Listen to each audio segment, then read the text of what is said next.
l'avions déjà présenté en 50 cm3 en 2017, mais la Airstone se décline aussi en 125 cm3 pour les permis B et A1.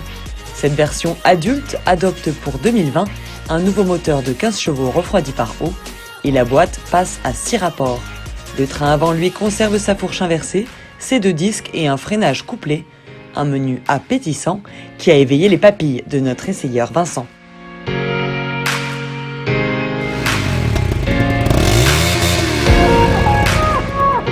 La dernière moto MacPower que j'ai essayé, je m'en souviens encore puisque c'était la X-Trail et je me suis pris une petite bûche avec en forêt, forcément à faire le foufou dans la boue.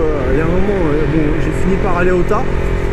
Aujourd'hui c'est un autre registre puisque là je suis sur la Airstunt, donc c'est une moto qui est quand même beaucoup plus urbaine.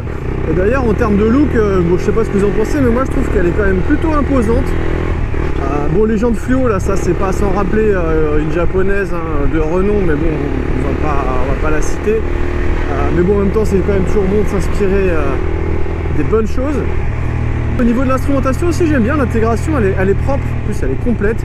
Je vois que j'ai une jauge, j'ai un témoin de rapport engagé, la petite horloge, et puis les 2 petits cadrans là qui réunissent les voyants là, c'est plutôt sympa ça.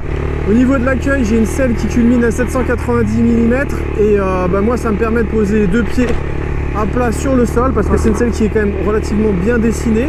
Et puis j'ai également ce réservoir là qui pousse bien l'intérieur des cuisses. Par contre, ce guidon il est quand même un petit peu vers l'avant et assez large. Du coup, la position de conduite elle force un peu sur les poignets quand même. Alors sur les longs trajets, bon, je me pose des questions.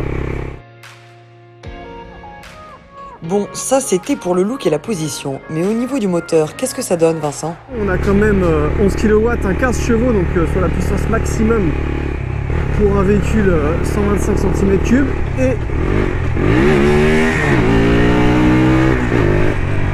et c'est plutôt nerveux.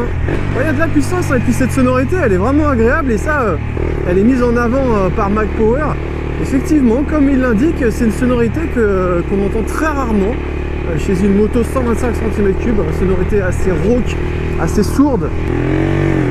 Donc pour ce qui est de la boîte de vitesse, on est sur une boîte 6 rapports, donc c'est une boîte qui n'est pas trop souple ni trop mécanique, elle est assez efficace, elle verrouille bien les rapports. J'ai pas relevé de faux points morts, j'ai surtout de l'agrément entre 6 et 8000 tours naturellement sur ces moteurs, sur ces petits moteurs 125, c'est quand on monte dans les tours qu'on commence à s'amuser un peu. Alors j'ai 2 premiers rapports qui sont assez courts et puis après ça tire quand même beaucoup plus long parce qu'on a une 3e qui va rupter à 75 km/h. Donc bon, en milieu urbain on va principalement jouer sur les 2 premiers rapports et à peine titiller le 3e. Et donc après ça on pourra largement aller sur les voies rapides puisque c'est quand même une moto qui peut monter jusqu'à 120 km/h compteur. Moi c'est ce que j'ai décroché tout à l'heure à peu près. Il faut savoir comme bien souvent, pour décrocher la vitesse maxi le plus simplement possible sans trop galérer, en général il faut rétrograder et c'est généralement sur le 5e rapport qu'on va atteindre la vitesse maxi. Le 6e ça va être un peu plus compliqué. Plutôt joueuse cette petite MacPower. Et la partie cycle, tu en penses quoi? Alors par contre en termes de suspension, à l'arrière je trouve que ça manque un peu de progressivité. En revanche c'est quand même confortable et puis on a cette selle qui rajoute aussi du confort. À l'avant ça filtre très bien, la fourche inversée là, de gros diamètre, elle remplit bien son rôle. À l'avant qu'est-ce qu'on a également aussi? Alors comment ne pas les remarquer, on a 2 énormes disques de 300 mm avec des étriers radio, donc grosse artillerie, ça freine très fort, très fort. Par contre voilà, le feeling il faudra apprendre à l'apprivoiser parce qu'il est moyen. Et puis donc pas d'ABS sur cette moto, freinage couplé à la pédale. Qu'est-ce que je peux dire de ce frein couplé? Je vois qu'il appuie beaucoup sur l'arrière avant de basculer sur l'avant. Alors tout à l'heure je le trouvais pas très bien dosé, je le trouvais un peu mou et puis finalement j'ai appris à l'apprivoiser. Et là du coup je le trouve satisfaisant ce frein couplé, il me plaît. En termes de maniabilité c'est pas mal, j'ai un train avant qui est assez léger, qui répond bien.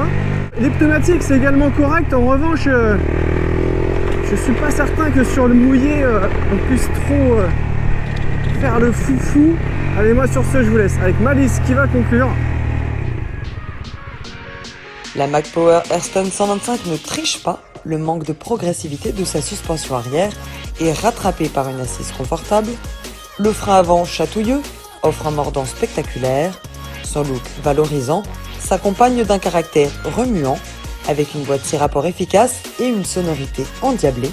Une moto plaisir et polyvalente affichée au tarif honnête de 3 299 €.